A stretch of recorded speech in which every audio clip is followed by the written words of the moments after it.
Hi guys, ഞാൻ ഇന്ന് experiment ചെയ്യാൻ പോവാ. അതിനു വേണ്ടിയുള്ള സാധനങ്ങൾ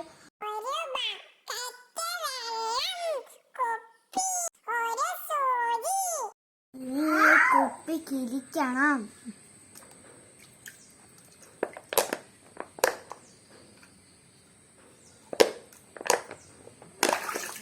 നമ്മൾ ആദ്യം എടുത്ത കുപ്പി ചെറുതായിട്ടൊന്ന് പാളിപ്പോയിരിക്കുകയാണ്. അതുകൊണ്ട് നമ്മളൊരു പച്ച കുപ്പി എടുക്കുകയാണ്.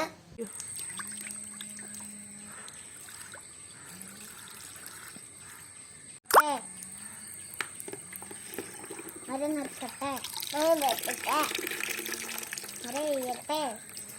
നിർത്തട്ടെ.